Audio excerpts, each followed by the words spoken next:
هقول لكم على 10 لاعبين مصريين شباب معاهم أكتر من جنسية ممكن في المستقبل يلعبوا مع منتخب مصر الأول.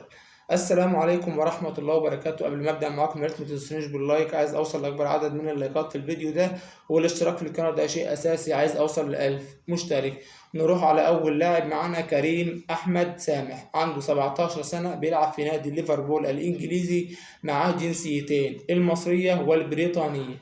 تاني لاعب معانا كاميرون إسماعيل، 18 سنة، اتولد في إنجلترا، ومعاه تلات جنسيات، المصرية والنيجيرية والإنجليزية. تالت لاعب معانا تيبو عنده 18 سنة، بيلعب في نادي هوفنهايم الألماني، من أب ألماني وأم مصرية، بيلعب في خط الدفاع. رابع لاعب معانا عمر عبد المجيد، عنده 19 سنة، بيلعب في نادي هامبورغ، لأب مصري وأم مصرية، بيلعب في الجناح الأيسر. خامس لاعب معانا محمد طلبة عنده 20 سنة، بيلعب في نادي بوخوم الألماني، معاه جنسيتين، المصرية والألمانية. سادس لاعب معانا مصطفى أشرف عنده 20 سنة، بيلعب في نادي مونشن جلادباخ الألماني، معاه جنسيتين، المصرية والألمانية. لعب مع منتخب مصر الأولمبي قبل كده، والأهلي والزمالك كانوا عايزينه في الموسم الشتوي دوت، ولسه بيتعاقدوا معاه كمان. سابع لاعب معانا بلال مظهر عنده 21 سنة، بيلعب في نادي بناثينايكوس اليوناني، ومعاه جنسيتين، المصرية والفرنسية.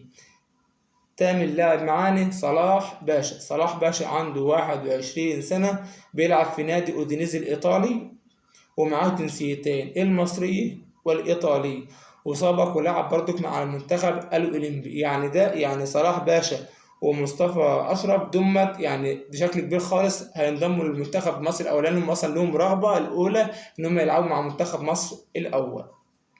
تاسع لاعب معانا هيثم حسن، عنده 22 سنة، بيلعب في نادي فياريال الأسباني، لأب مصري وأم تونسية، ويحمل جنسيتين، المصرية والتونسية، بيلعب جناح أيسر.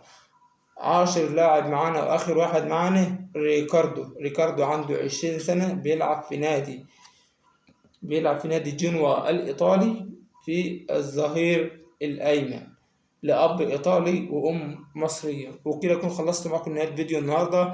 يا ريت أي حد سمع فيديو لحد دلوقتي، على فكرة الحصريات اللي أنا بقولها ديت، الأسامي اللي أنا بقولها ديت محدش بيقولها خالص، يعني ديت حصري عند ملعب أحمد الكوتش بس. يا ريت أي حد يكون سمع الفيديو لحد دلوقتي، يا ريت ما يبخلش عليا باللايك والاشتراك في القناة، ده طبعا شيء أساسي، عايز أوصل ل1000 مشترك. لو أنت مشترك في القناة لازم تفعل زر الجرس عشان خاطر ما أنزل أي فيديو يجيلك إشعار بيه. والسلام ختام.